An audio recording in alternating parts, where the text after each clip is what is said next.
नमस्कार, स्वागत है आपका। आप देख रहे हैं द न्यूज और मैं रानी गुप्ता आपके साथ। इस वक्त की बड़ी खबर सामने आ रही है। आपको बता दें कि एक और भारत के दुश्मन का खात्मा हो चुका है। दरअसल पाकिस्तान में आतंकी आजम चीमा की मौत हो चुकी है। सूत्रों के मुताबिक 70 साल के चीमा को फैसलाबाद में दिल का दौरा पड़ा और उसकी मौत हो गई। लश्कर के खुफिया विंग का प्रमुख था और इसी के साथ ही आपको बता दें कि मीडिया रिपोर्ट्स के मुताबिक चीमा साल 2006 मुंबई ट्रेन बम ब्लास्ट का मास्टरमाइंड था। इसी के साथ ही वो 26/11 हमलों में भी शामिल था, यानी कि 26 हमले का जो पूरा साजिश रचा गया था वो भी इसी के दिमाग की उपज थी। बता दें कि आजम चीमा की मौत ऐसे समय में हुई है जब पाकिस्तान ने भारतीय एजेंसियों पर लश्कर-ए-तैयबा के कई गुर्गों की हत्याओं के पीछे होने का आरोप लगाया है। हालांकि भारत इस आरोप से इनकार करता रहा है।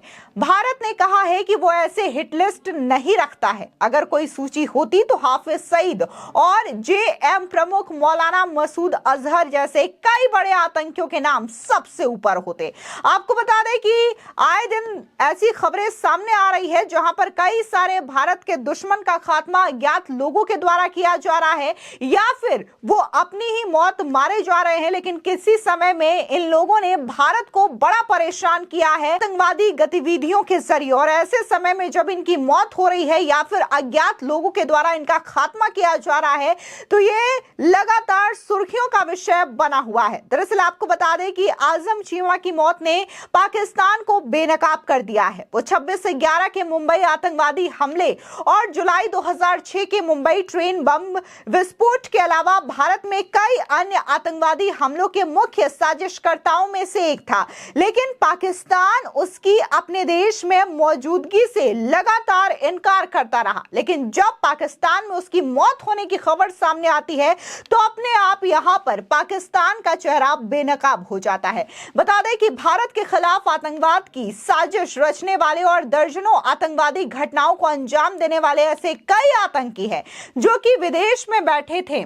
उनमें से कई आतंकी अज्ञात दुश्मनों द्वारा कभी न कभी मारे गए हैं। ज्यादातर मामलों में गैंगवार इसका मुख्य कारण बना। वर्चस्व की जंग में भी कई खूंखार आतंकवादियों की हत्या कर दी गई। और इसी प्रकार से हम यहाँ पर आपको लिस्ट दिखाते हैं कि पिछले कई महीनों में दर्जनों ऐसे आतंकवादी रहे हैं जो कि इसका शिकार हुए हैं। बात करते हैं जहूर मिस्त्री, जिसकी मौत कराची में गोली मार करके होती है। उसके बाद नाम आता है रिपुदमन सिंह मलिक, जिसे सर्रे में गोली मार करके उसकी हत्या की जाती है। इसके बाद बात करें मोहम्मद लाल की तो 19 सितंबर 2022 को नेपाल में इसे गोली मार करके मौत को अंजाम दिया गया था। हरविंदर सिंह सद्धू, जिसे कि लाहौर के एक हॉस्पिटल में नशीली दवाओं के ओवरडोज से मृत्यु हुई थी। बशीर अहमद पीर, जिसकी कि रावलपिंडी में गोली मार करके हत्या कर दी जाती है। सैयद खालिद रजा, जो कि कराची में मारा गया। एजाज अहमद हंगर, जिसे कि अफगानिस्तान में गोली मार करके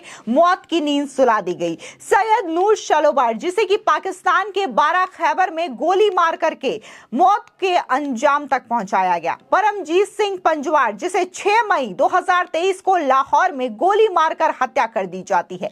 अवतार सिंह खांडा, 16 जून 2023 को ब्रिटेन के बर्मिंघम में संदिग्ध जहर के कारण इसकी मृत्यु हो गई। हरदीप सिंह निज्जर, 19 जून 2023 को ब्रिटिश कोलंबिया में कनाडा के एक गुरुद्वारे के बाहर इसे गोली मार दी गई थी। सरदार हुसैन आरेन, 1 अगस्त 2023 को सिंध के नवाब शाह में गोली लगने से यह घायल हो गया था। इसी के साथ ही रियाज उर्फ अबू काशिम कश्मीरी, या तो इसे मोहम्मद आजम के नाम से जाना जाता है। बता दें कि 8 सितंबर 2023 को इसे भी रावलकोट मस्जिद के बाहर लश्कर कमांडर की गोली मार करके हत्या कर दी गई थी। इसके साथ ही सुखदुल सिंह उर्फ सुखा दुनके का भी नाम सामने आता है, जिसे कि सितंबर 2023 को कनाडा के विन्नीपेग में गोली मार करके हत्या कर दी जाती है। जियाउर रहमान, जिसे कि हिजबुल मुजाहिदीन का नेता माना जाता था और इसे भी सितंबर 2023 में कराची में गोली मार करके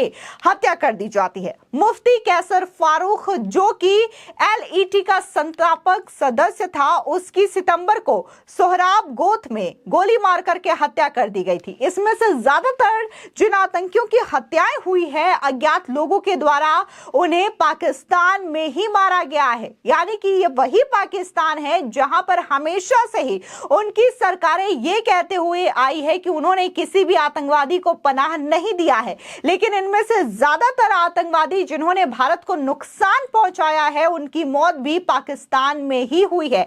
बता दें कि आजम चीमा को वेशभूषा बदलने में महारत हासिल थी। उसने 2000 के दशक की शुरुआत में पाकिस्तान के बहावलपुर में अपना समय बिताया। वहां वो अपनी पत्नी और 2 बच्चों के साथ रहता था। उसे अक्सर 6 बॉडीगार्ड्स के साथ एक लैंड क्रूजर में घूमते देखा जा सकता था। वो बहावलपुर में हथियारों का प्रशिक्षण ले रहे जिहादियों का ब्रेन वॉश करने के लिए काम करता था और उसने कई सारे ऐसे लड़कों का ब्रेन वॉश किया और उसे आतंकवादी गतिविधियों में लगाया। इसी के साथ ही आपको बता दें कि लश्कर तैयबा के अभियानों में एक प्रमुख कमांडर के रूप में भी उसे नामित किया गया था। दरअसल अमेरिका का कहना है कि आजम चीमा का संबंध ओसामा बिन लादेन के अल कायदा नेटवर्क से भी था। दिसंबर 2001 में अमेरिका द्वारा और मई 2005 में संयुक्त राष्ट्र समिति के द्वारा लश्कर को एक विदेशी आतंकवादी संगठन के रूप में नामित किया गया था। बात अगर हम मुंबई बम ब्लास्ट की करें तो 11 जुलाई 2006 को मुंबई के वेस्टर्न सबर्न इलाके की ट्रेनों के 7 कोचों में सिलसिलेवार तरीके से बम धमाके हुए थे। इसमें 189 पैसेंजर्स की मौत हो गई थी और 824 लोग घायल हुए थे।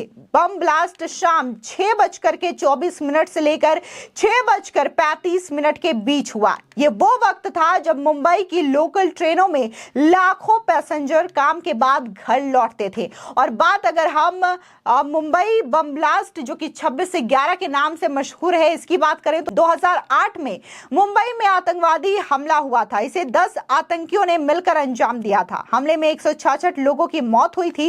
मरने वालों में अमेरिका और ब्रिटेन के नागरिक भी शामिल थे। बता दें कि 26 नवंबर साल 2008 की रात पाकिस्तान के आतंकी संगठन लश्कर के 10 आतंकवादी कोलाबा के समुद्री तट से एक नाव के जरिए भारत में प्रवेश करते हैं। वो पूरी तरीके से हथियारों से लैस थे। यहां से सभी आतंकवादी 2-2 के ग्रुप में बंटकर अलग अलग दिशाओं में बढ़ जाते हैं। इसमें से 2 आतंकवादियों ने दक्षिणी मुंबई के कोलाबा में स्थित लियोपोल्ड कैफे को निशाना बनाया था। 2 आतंकवादियों ने नरीमन हाउस, तो वहीं बाकी आतंकी 2-2 की टोली में Chhatrapati Shivaji terminal, hotel Trident, Oberoi और ताज होटल की ओर बढ़ जाते हैं। बता दें कि आतंकवादियों के निहत्थे और बेकसूर लोगों पर ताबड़तोड़ फायरिंग और धमाके शुरू कर दिए थे। इसके बाद केंद्र की तरफ से इससे निपटने के लिए 200 NSG कमांडो भेजे गए थे। सेना के भी 50 कमांडो इस ऑपरेशन में शामिल थे। इसके अलावा सेना की 5 टुकड़ियों को भी वहां भेजा गया था। बता दें कि साल 2008 में मुंबई में हुई आतंकी हमलों की प्लानिंग में शामिल अब्दुल सलाम भुटवी भी पाकिस्तान की जेल में हार्ट अटैक से उसकी मौत हो गई। वो पंजाब प्रांत के शेखपुरा जेल में टेरर फंडिंग के मामले में सजा काट रहा था। बता दें कि अभी भी 26 से 11 के कई सारे ऐसे आतंकवादी हैं जिन्हें सजा नहीं मिली है, लेकिन इसके बावजूद भारत में कई सारी आतंकी गतिविधियों को अंजाम देने वाले आतंकियों की समय समय पर मौत की खबरें फिलहाल सामने आ रही है, जो कि इन आतंकवादियों की टेंशन बढ़ाने के लिए काफी है। फिलहाल इस पूरे मामले को लेकर के आपकी क्या राय है, हमारे कमेंट सेक्शन में जरूर बताएं। धन्यवाद।